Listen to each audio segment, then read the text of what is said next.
de la Universidad Nacional y del CINAR S.A. Soy Maribel Quiroz Jara y hoy vamos a hablar sobre corrupción en Costa Rica, un tema que ha acaparado la atención de los medios de comunicación en las últimas semanas. Sin embargo, un tema del que también ya hemos hablado en muchas oportunidades, tanto aquí en Una Mirada como en otros medios de comunicación, y que pues sobre el cual tenemos que seguir hablando hasta que logremos deshacernos de este cáncer que corroe al país denominado corrupción.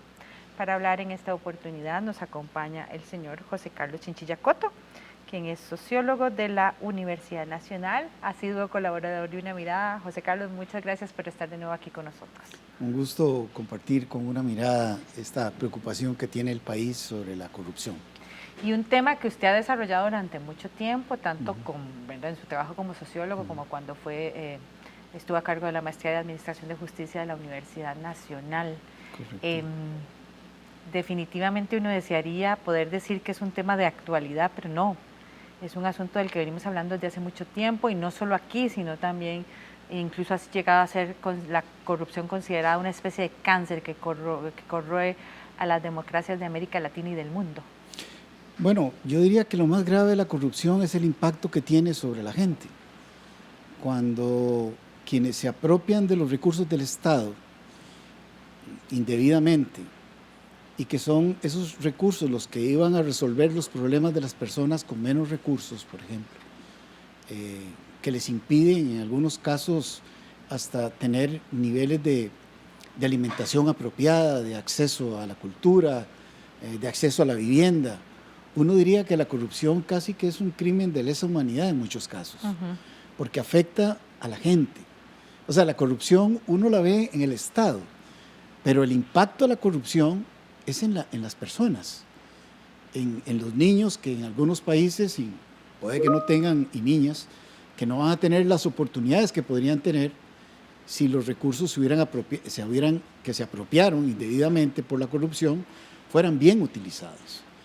La corrupción es algo realmente dañino para las personas, por supuesto que para la institucionalidad. Un Estado permanentemente cuestionado por su ciudadanía en cuanto al manejo de los recursos, es un Estado que a la gente le va a doler pagar los impuestos. Es un Estado que la gente va a dudar de la calidad ética de quienes conducen el Estado. Y también va a permitir, en muchos casos, generar una política diferida para reducir el aparato del Estado con el argumento de que es un aparato corrupto, cuando en realidad ciertamente hay corrupción en el Estado, pero mucho de la acción del Estado no está enmarcado dentro de la corrupción, sino todo lo contrario.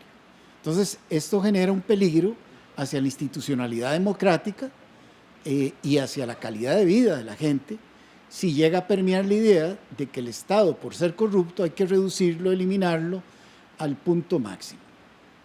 Exacto. Y exactamente qué se entiende por corrupción, porque es una palabra que se ha vuelto como muy popular, pero creo que lo más importante para entender el problema es tener claro exactamente de qué se trata.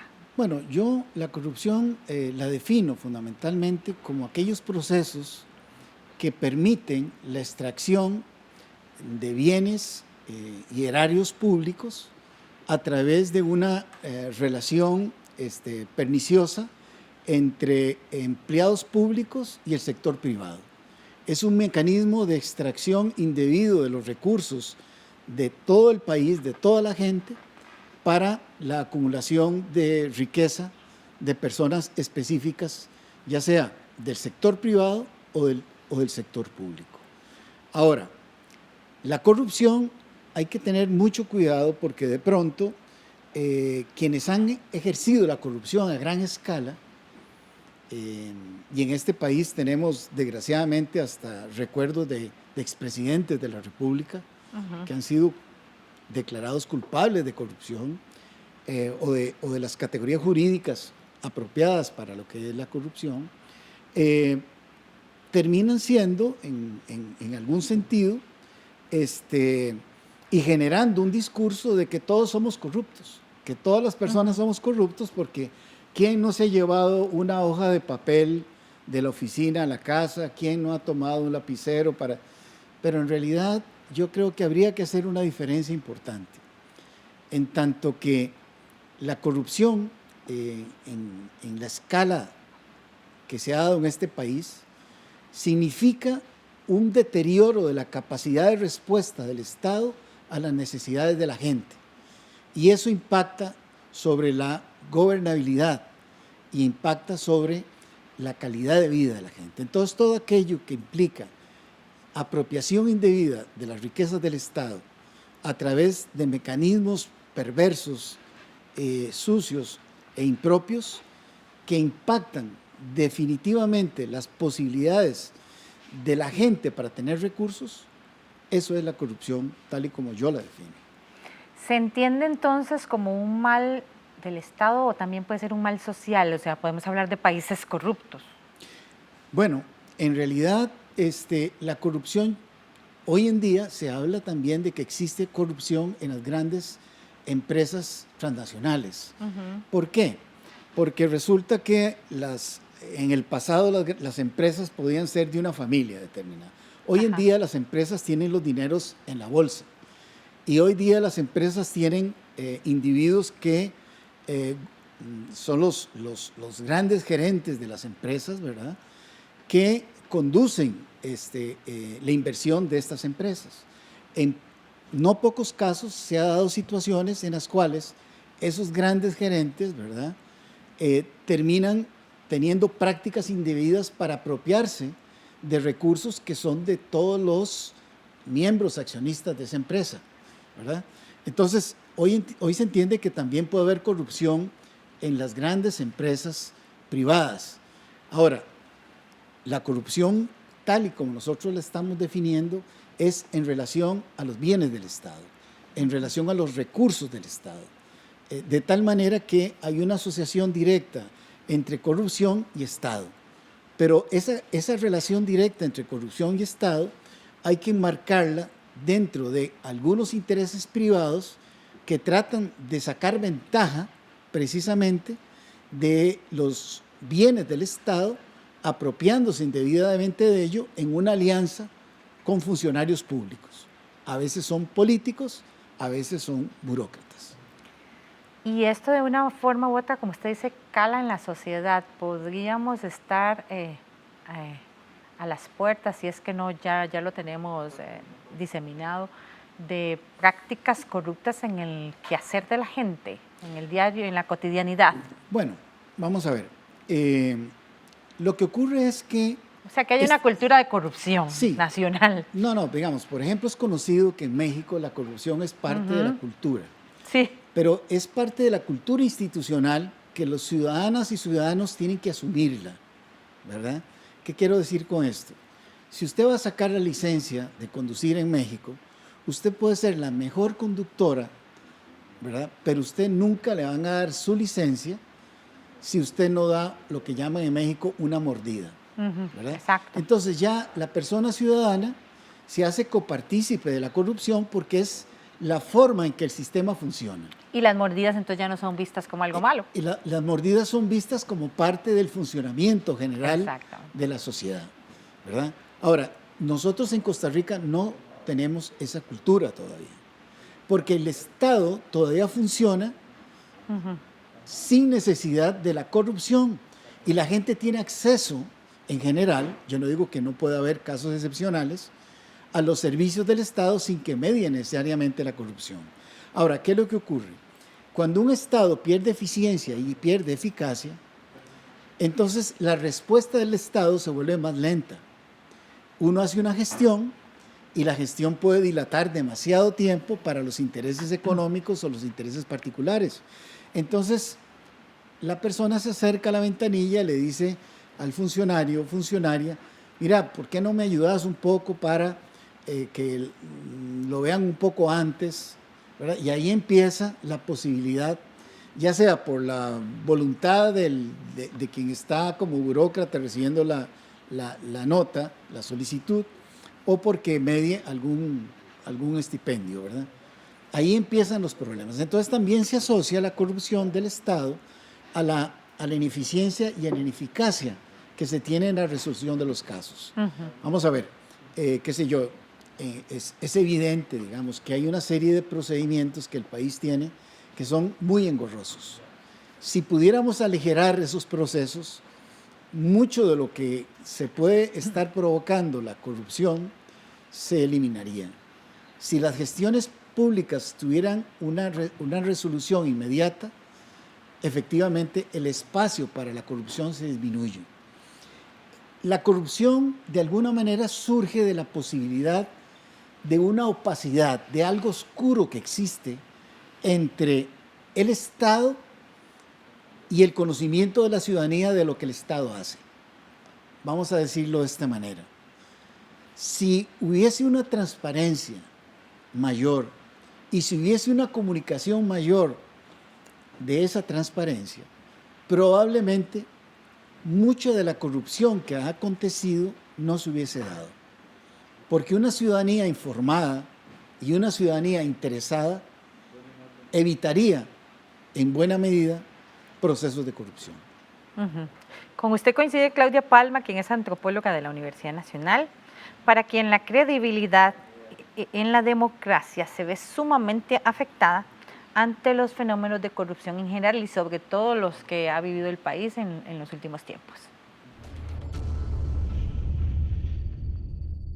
Primero porque el tema de la credibilidad es, en mi criterio, es una construcción cultural, ¿verdad? Cuando uno ve que deposita la confianza en las personas que toman decisiones en este país, por el bienestar de todo el resto de las personas, y ellos mismos dicen, esto hay que hacerlo y esto no, ¿verdad? Que son aquellas personas llamadas a poner un orden, a vigilar la lectura de la Constitución, de nuestra normativa, y la violan, entonces eso abre un portillo para estas otras pequeñas cosas que en lo cotidiano nos pasamos justificando que no, que probablemente a nivel de magnitud son menos corruptas que las que vivimos, porque en la clase política o en todo el sector político a uno le impacta porque son en quienes estamos, ¿verdad? Estamos en manos de estas personas. Pero yo también pienso como en la vida cotidiana, todas aquellas pequeñas cosas que van afectando a una y otra persona y que minimizamos cuando esto más grande sale, ¿verdad? Entonces, claro, afecta la credibilidad en el sistema, pero también afecta la credibilidad en las relaciones cotidianas. Entonces, pasamos como viviendo o preguntándonos, ay, ¿esto será cierto? ¿O nos van a afectar o no? Algo tan básico como esta persona que en el sistema de salud no le puso la vacuna al señor, ¿verdad? Cómo se convierte en un círculo de inseguridad y de falta de credibilidad, donde se afecta a una institución, pero también se afecta emocionalmente a una serie de personas. Y todo eso suma para la democracia, porque la democracia no solamente es el acto o el derecho de poder ir a votar, de poder escoger. La democracia es poder construir entre todas las personas un mejor país. Sí, un impacto muy importante tiene la corrupción en cualquier sociedad, ¿verdad? Y en la nuestra, pues hemos visto, ¿verdad? Las consecuencias inmediatas, digamos, de actos muy evidentes. Pero esto se da probablemente todos los días. ¿Cuáles son las prácticas de corrupción más frecuentes que podríamos estar atentos de detectar en Costa Rica? Bueno, digamos, yo creo que hay varios tipos de corrupción y una de las principales está vinculada a las grandes obras de infraestructura, tal y como se ha visto, pero también a las grandes contrataciones de compra de bienes o de compra de servicios, donde en muchas ocasiones no se adquiere el mejor producto o el mejor servicio, dado que hay mecanismos sutiles que permiten dar preferencia a algunos oferentes sobre otros, sobre todo cuando el diseño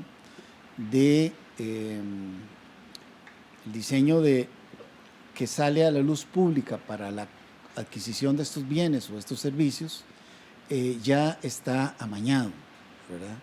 Ahora, esto tiene como consecuencia entonces que los productos son más caros. Hay una referencia muy clara en el caso de un aeropuerto en Frankfurt, hace muchos años, cuando se pagaron casi 2.500 millones de marcos más de lo que valdría construir esa instalación que estaban haciendo. Y esto significó para el usuario un incremento entre el 10 y el 20% del uso de ese espacio. Bueno, podría ser que nosotros en algunos bienes que tenemos públicos como carreteras, por ejemplo, el impuesto de ruedo que pagamos podría ser menor si la calidad de la construcción que se hiciese fuese mejor, ¿verdad? Y esto lo podríamos aplicar a la construcción de casas, lo podríamos implicar también a la contratación de servicios o de medicamentos, en fin. La corrupción puede aparecer en cualquier lugar, no, siempre y cuando, digamos, efectivamente se dé una apropiación indebida de los recursos del Estado, ¿verdad? Ahora, yo he estado oyendo a la profesora Palma y yo pienso que la democracia ciertamente se ve golpeada con la corrupción, pero también se podría ver fortalecida con la corrupción. Es decir, todavía en esta cultura nuestra tenemos la maravillosa actitud de reprochar los actos de corrupción. Exacto. Y eso es algo positivo. Y más positivo es cuando la gente decide demostrar y manifestar ese repudio hacia la corrupción, independientemente de quién sea los principales actores de los actos de corrupción. Yo recuerdo en el pasado cuando algunos presidentes fueron silbados cuando venían para un centro de reclusión. Era repudio de la gente. Ahora ocurrió nuevamente con personas que están indiciadas en procesos de corrupción. También eso, digamos, independientemente si son culpables o no, en la presunción de la culpabilidad o de la inocencia, la gente entendió que sí había elementos como para reprochar esos actos. Entonces, vea qué interesante. De pronto, nuestra sociedad democrática y nuestro Estado democrático se ve afectado por actos de corrupción.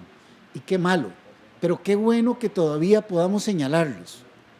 Qué bueno que todavía en Costa Rica exista la posibilidad, en este caso, de que la OIJ, el Ministerio Público y posteriormente los tribunales de justicia puedan llevar adelante un proceso en el cual se logre determinar la culpabilidad o la inocencia para los distintos cargos que se van a plantear. Y la gente está reclamando eso. Y la gente se ha empoderado también con la denuncia, ¿verdad?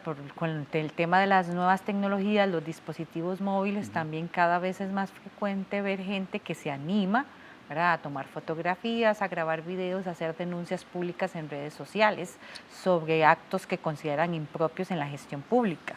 Maribel, qué bien que tocaste ese tema, porque nos permite explicar algo que es importante. Michel Foucault hablaba de que el poder puede tener una relación con el ver, y el no ver es el no poder.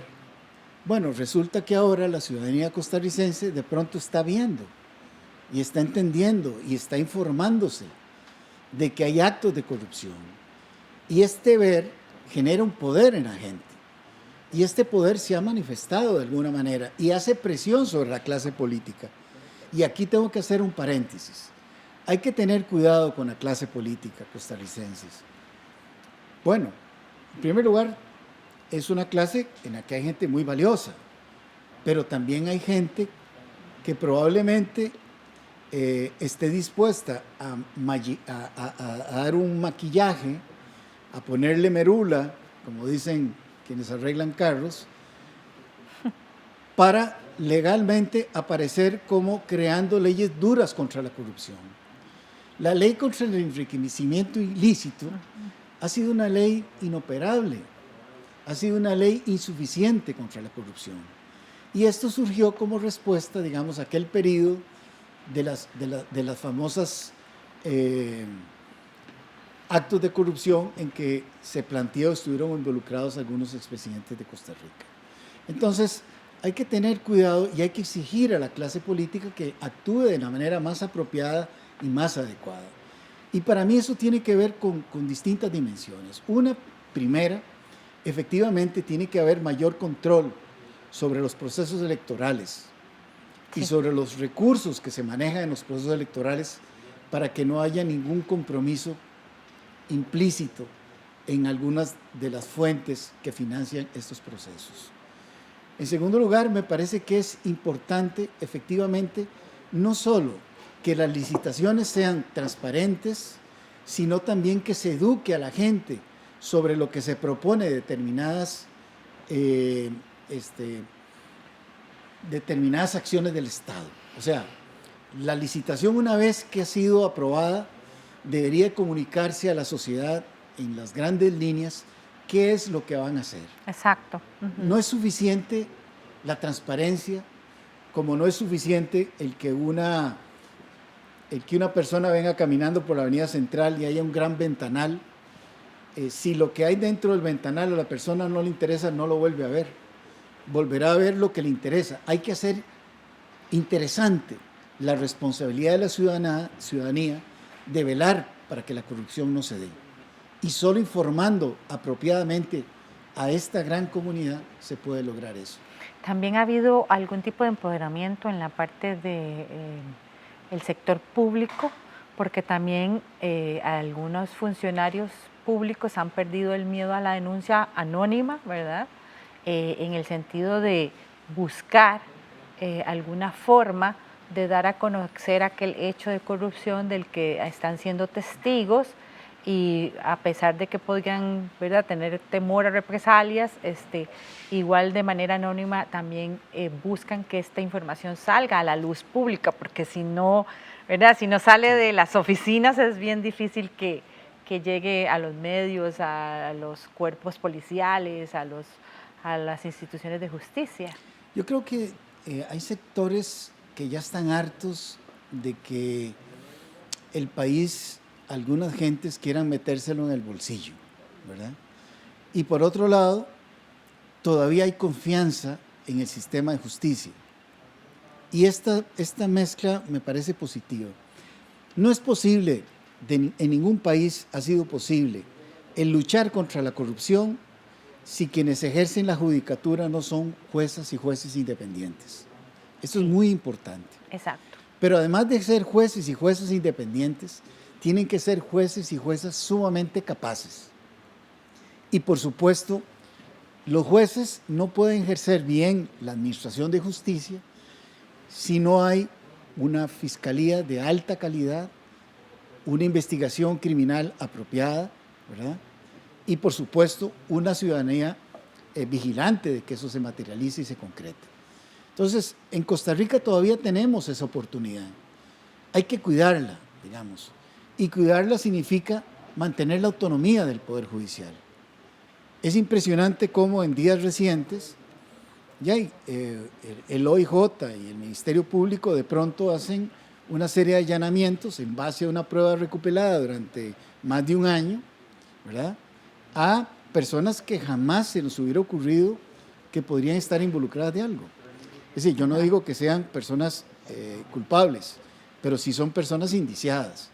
Y que aquí, frente a ese poder, un poder que se sentaba con los presidentes de la República, un poder que tocaba puertas y se abrían en la Asamblea Legislativa y en cualquier otro lugar, que hoy estén siendo investigados, que hoy probablemente en el futuro sean personas que van a estar en un juicio, es algo que habla bien del sistema nuestro.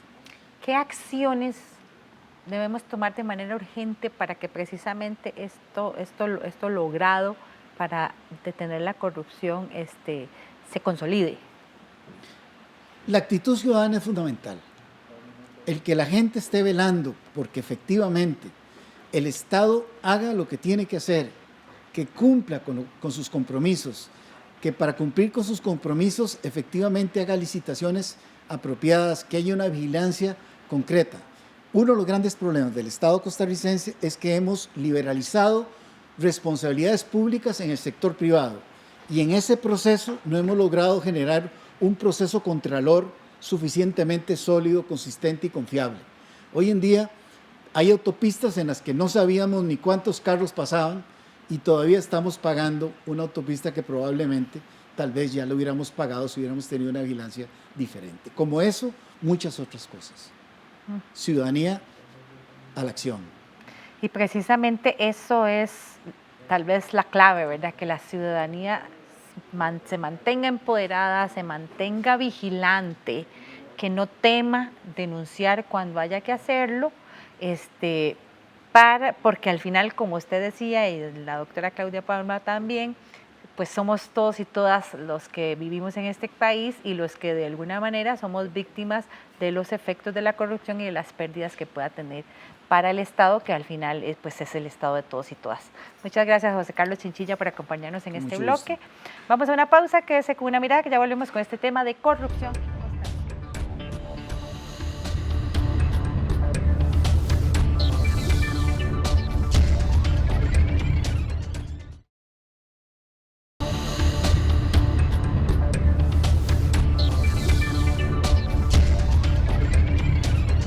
Continúa usted con una mirada del programa de la Universidad Nacional y del CINAR S.A. Hoy con el tema de corrupción en Costa Rica, un tema que nos interesa a todas y todos porque las consecuencias de la corrupción las sufrimos como sociedad en general y por eso el llamado pues siempre a ser vigilante, a la denuncia y pues a construir para limpiar al país de las prácticas de corrupción.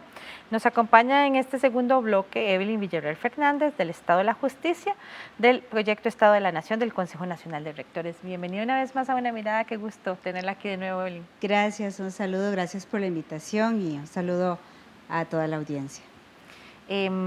Comentábamos en el bloque anterior con José Carlos Chinchilla cómo el tema de la corrupción ha venido creciendo en interés, digamos, en la percepción de la opinión pública, en el sentido de, bueno, de estar pendiente, ¿verdad?, de las diferentes denuncias y demás.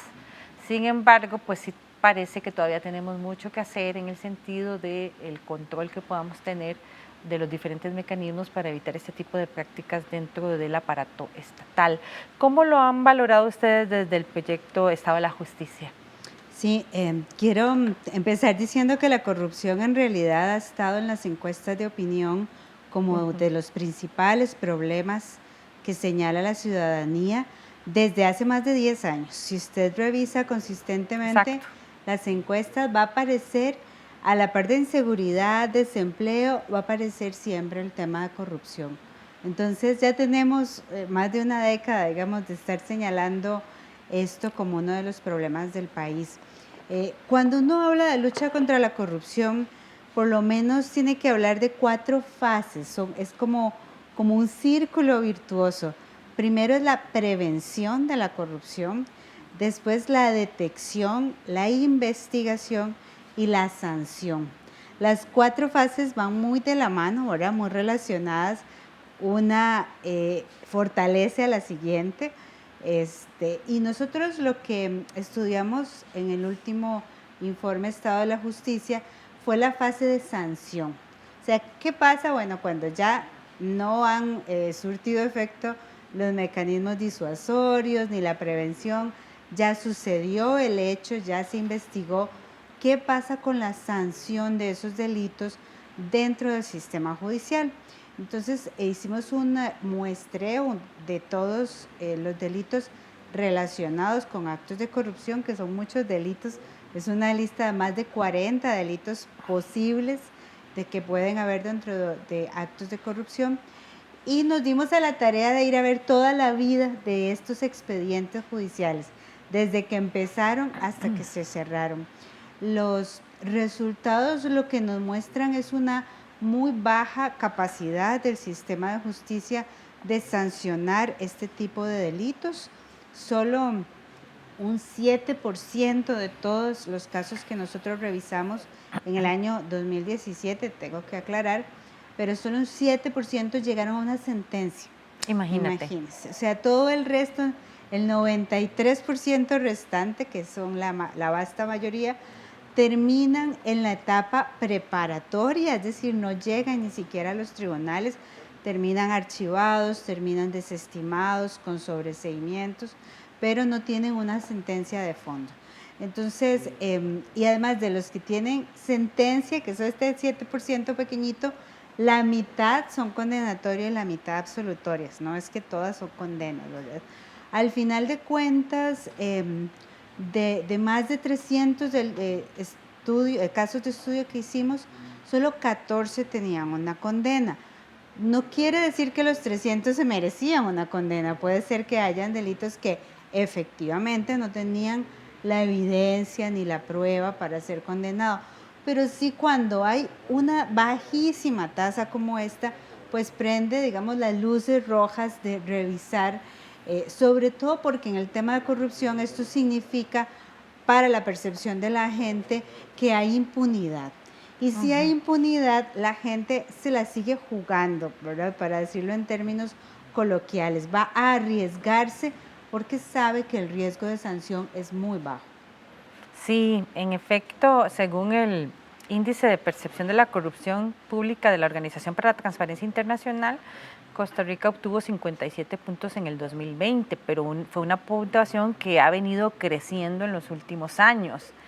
Y aunque si bien todavía, digamos, la posición en el ranking es medianamente aceptable, sí puede ser un problema eso precisamente que usted mencionaba, que la gente empiece a percibir que aunque se denuncie, al final no pasa nada, porque eso lo único que hace es reforzar la cultura de corrupción.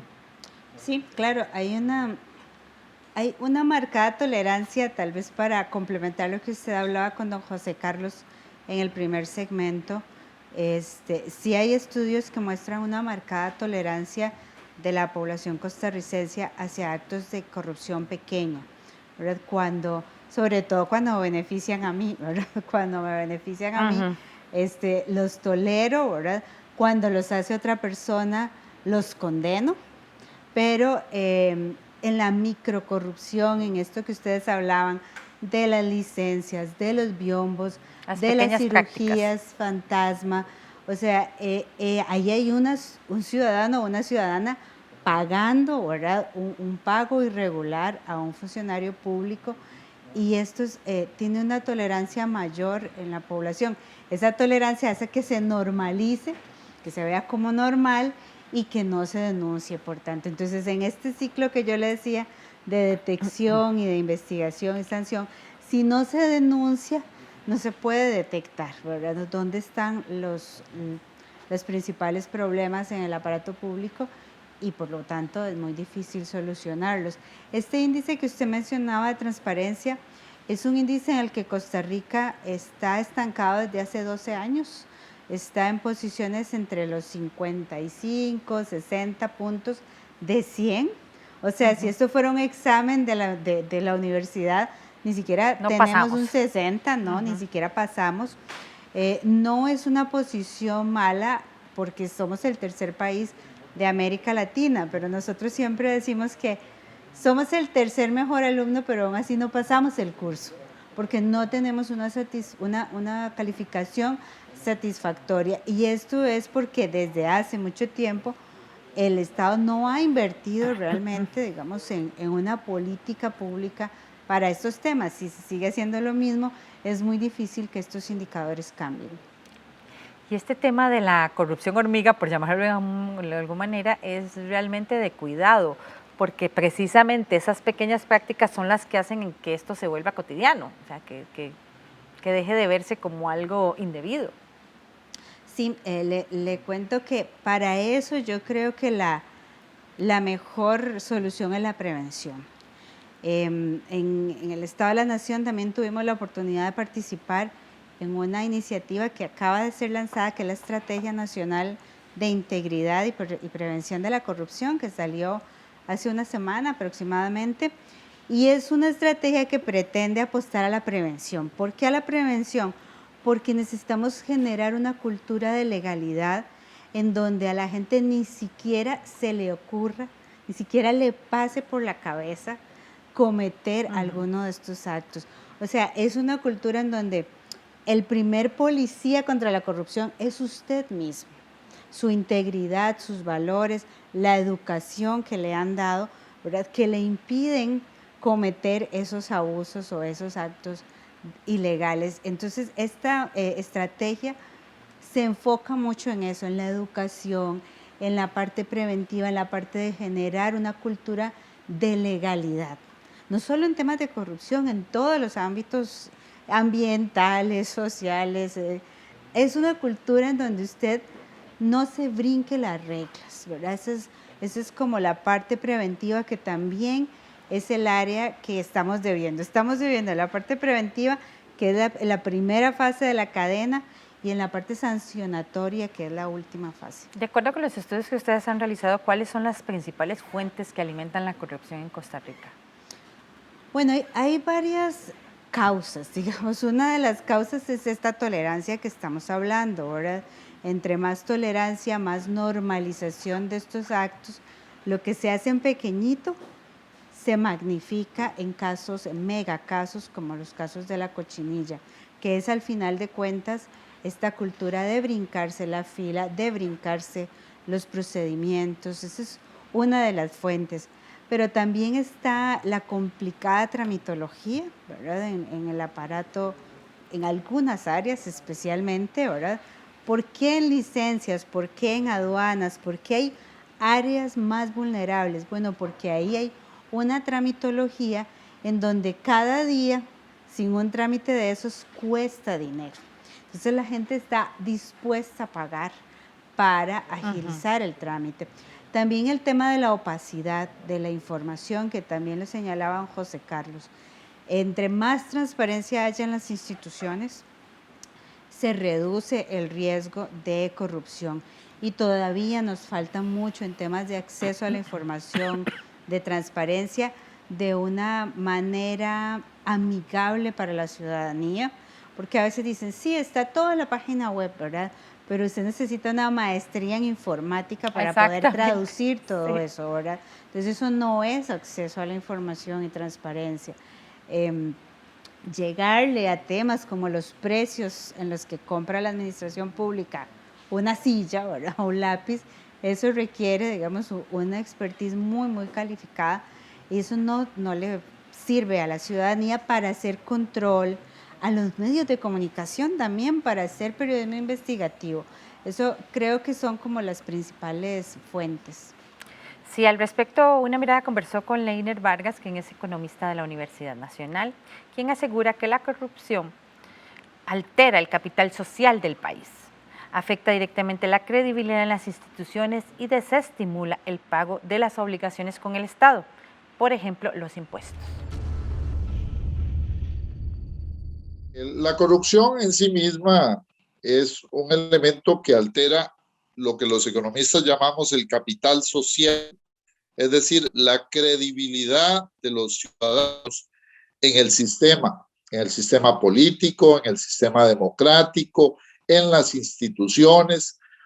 Y por lo general, un país con bajo nivel de corrupción puede tener mecanismos mucho más baratos, mucho más flexibles, mucho menos engorrosos de control. El problema con la corrupción y afecta, digamos, el compromiso del ciudadano, por ejemplo, para con el pago correcto de sus impuestos, para con el ejercicio de la ciudadanía. Y ese sentimiento negativo que se genera a partir de la corrupción, de alguna manera agrega a un entorno macroeconómico de mayor inestabilidad, que nos produce que probablemente las calificadoras de riesgo y otros actores dentro del sistema financiero global no nos vean con buenos ojos. Vienen a poner más trabas a la, digamos, ya difícil situación económica del país, pero además, quizás la consecuencia más fuerte es la pérdida de credibilidad de los ciudadanos en las instituciones. Sí, precisamente ese tema de la pérdida de credibilidad es sumamente importante. Lo mencionaba también don Leiner, el tema de los impuestos. Digamos, como madre de familia, al tener que enfrentar en el hogar, ¿verdad? Este tema, por ejemplo, el caso Cochinilla, yo tengo hijos bastante jóvenes, entre 25 y 30 años, y me ha dolido mucho escucharles decir que para qué pagar impuestos para que los ricos se los roben. Y es muy delicado que esa juventud, ¿verdad? Como decían nuestros abuelitos, que va para arriba, tenga esa concepción de que para qué, o que cómo es posible que haya escuelas en este país, como hemos visto también recientemente, que están en situaciones pero deplorables mientras se roban millones en otras instituciones del Estado. Muy complicado en la construcción de esa ciudadanía responsable que precisamente necesitamos para la prevención de la corrupción. Sí, solo que ahí sí estamos, digamos, condenados si queremos cambiar la situación actual. Si uno está frustrado y cansado de escuchar de actos de corrupción, la solución del ostracismo, de esconderse, no va a cambiar nada, ¿verdad? Eso va más bien a deteriorar más porque les deja más margen de maniobra a los corruptos, ¿verdad? Entonces, yo sí siempre hacerse de la digo, vista gorda no ayuda para nada. hay muchísimo que hacer institucionalmente en el Poder Judicial, hay muchísimo que hacer en normativa, pero yo trato de decir siempre, empiece por su metro cuadrado, ¿verdad? Empiece por su casa, empiece a involucrarse en los asuntos que a usted le interesan, ya sea desde la pequeña junta de deportes que haya en el barrio, o sea, no tampoco es que tiene que hacer grandes cosas, involúcrese en la fiscalización de los dineros de la municipalidad, de la asociación de desarrollo, de un puente, de una calle que estén haciendo en su comunidad. Hay que involucrarse, hay que tomar cartas en el asunto, empezar a participar, denuncie, pero sobre todo no participe, diga que no cuando le piden una mordida, un tráfico, diga que no cuando le posibilitan falsificar algo para un trámite. O sea, decir que no es la primera línea de defensa que tenemos contra la corrupción como ciudadanos. Recientemente también la comisión que estudia y otros temas asociados en la Asamblea Legislativa hizo un llamado muy particular en el tema de que, bueno, con el tema de corrupción también tenemos que estar muy alertas con el tema del financiamiento de los partidos políticos y con el tema del narcotráfico, sobre todo en la zona sur del país. Sí, son todos temas que van como concatenados, ¿verdad? Porque ahora lo vemos solo con obra pública, pero no podemos descuidar que está por todas partes. No, por todas partes, exactamente. Hay algunos sitios más vulnerables que otros, por supuesto. Ahora la obra pública tradicionalmente en el mundo, no en Costa Rica, ha sido de los sectores más vulnerables para corrupción, pero el sector salud también, ¿verdad? No olvidemos las irregularidades que se denunciaron con las compras de equipos en la pandemia, ¿verdad? Es un sector de adquisiciones millonarias, entonces también ahí hay mucha vulnerabilidad. Creo que a ver, tal vez aquí el mensaje también es que, ¿por qué me tengo que involucrar? Bueno, porque me cuesta, porque tiene un costo para mí personalmente, porque hay un deterioro de los servicios a los que yo accedo y una inequidad también, o sea, los que pueden pagar pueden acceder más rápido, entonces, y eso me deja a las personas, sobre todo a la población más vulnerable, con un costo muy importante. Pero imagínense los costos en temas de obra pública, hasta pueden ser costos de vidas, ¿verdad? Porque los materiales que se pusieron en la calle van a ocasionar accidentes que pueden provocar pérdidas de vida. Entonces son costos económicos, son costos sociales, costos políticos de la credibilidad, van minando como los cimientos de nuestra democracia, de nuestra convivencia ciudadana, ya todos desconfían de todos, y costos, por supuesto, ya más en vidas, que son incuantificables, ¿verdad? Entonces, creo que hay que hacerse, a veces uno ve como estos actos así, pero son aquellos que están, pero no, tiene un costo directo para cada uno de nosotros. Tal vez si hacemos esa conciencia podríamos tomar mejor una participación o un rol activo como ciudadanía. Me quería detener al finalizar, ahora en esta segunda parte de este bloque, en esa propuesta de este plan para la prevención de la corrupción, porque definitivamente ahí es donde está la salida, ¿verdad? Por supuesto que tiene que haber denuncia, que tiene que haber procesos, que hay que fortalecer pues a nuestro sistema judicial y demás, a nuestras instituciones para blindarlas de una manera u otra en contra de la corrupción, pero como usted decía al inicio y también don José Carlos en el primer bloque insistió en ello, el tema de la educación para la prevención es lo más importante. Cuéntenos un poco sobre este plan que ustedes presentaron. Sí, esta Estrategia Nacional de Integridad y Prevención de la Corrupción fue creada por un grupo multisectorial conformado por instituciones del sector público, de todos los poderes, incluyendo órganos de control. También está la academia, está sector privado y sociedad civil organizada. Son en total 16, si no me equivoco, entidades con multidisciplinarios, ¿verdad? Ahí hay de todas las profesiones, hay distintas miradas. Y este grupo surgió justamente de la necesidad de que el país contara, por primera vez en la historia, con un instrumento de política pública que sea el marco de acción del Estado, de la sociedad, para los temas del combate a la corrupción y la promoción de la integridad y la ética. Entonces, este instrumento lo que trata de hacer es crear unos objetivos país. Digamos, es como decir, bueno, ok, si nosotros queremos estar en otra situación, tenemos que cumplir estos 5 grandes objetivos. Escoge 5 temas, son muchos, por supuesto, dejamos probablemente muchos por fuera, pero estos son 5 que de lograrlos se va a tener un avance sustantivo.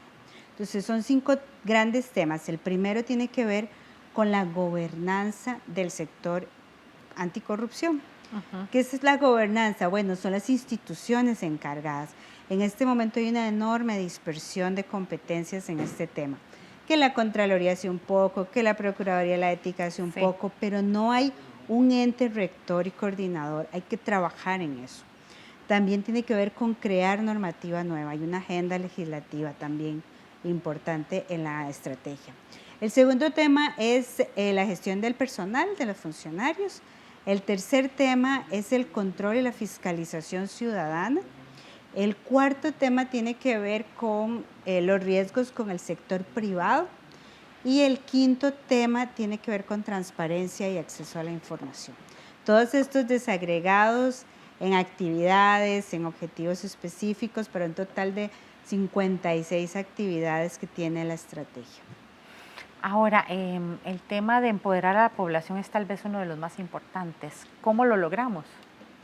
Bueno, aquí se está apostando a largo plazo, la estrategia es para 10 años, porque hay muchas de estas cosas que necesitan cambios, incluso cambios culturales, ¿verdad? A largo plazo. ¿Cómo logramos el empoderamiento? Bueno, ahí se está apostando a fortalecer los contenidos en la educación formal para que la gente se convierta en un ciudadano activo y que esos valores se inculquen desde la educación temprana de los niños pequeñitos, ¿verdad? Hasta la universitaria, valores de participación, de fiscalización, de integridad, de ética, ¿verdad? Estos valores que nos permiten hacer lo correcto aunque nadie nos esté viendo, ¿verdad? Es como el concepto de integridad, y para eso necesitamos fortalecer algunos contenidos en la educación. También se está apostando a grandes campañas de sensibilización, tanto en las instituciones, por todos los medios que dispongan las instituciones, enseñarles cómo denunciar, por ejemplo, a dónde tiene que ir a denunciar, cuáles son los trámites que hacen aquí, cuáles son los requisitos, a dónde denunciar si le piden una mordida, ¿verdad? o algo. Entonces es como una combinación entre campañas, entre comunicación, más educación, más el fortalecimiento del control interno de las instituciones y de los encargados de promover estos valores dentro de la institucionalidad pública. Y para cerrar, el mensaje que quiero reiterar, que usted también reiteró en él, aprender a decir que no y sostenerse. Cuando usted vea una práctica de corrupción, cuando le quieran invitar a un acto de corrupción, diga que no. Correcto, eso es lo más importante, digamos, en la casa, las que tenemos hijos también, inculcarle eso a nuestros hijos, a nuestros familiares, a los vecinos, a ese metro cuadrado. Imagínense, si muchos hacemos esto, creo que habría un ambiente, esta cultura de legalidad que andamos buscando, mucho más extendida. Muchas gracias, Evelyn Villarreal. Y ya sabe, la lucha contra la corrupción empieza en casa. Empiece por su metro cuadrado, aprenda a decir que no, enséñele a sus familiares, a sus vecinos, a la gente con la que usted se desenvuelve, que es posible detener la corrupción desde nuestras propias actividades. Busque más información sobre este y otros temas de Una Mirada en www.unacomunica.ac.cr y en nuestros perfiles de Facebook, Twitter y YouTube e Instagram. Muchas gracias por acompañarnos. Le esperamos la próxima semana con más aquí en Una Mirada. Hasta pronto.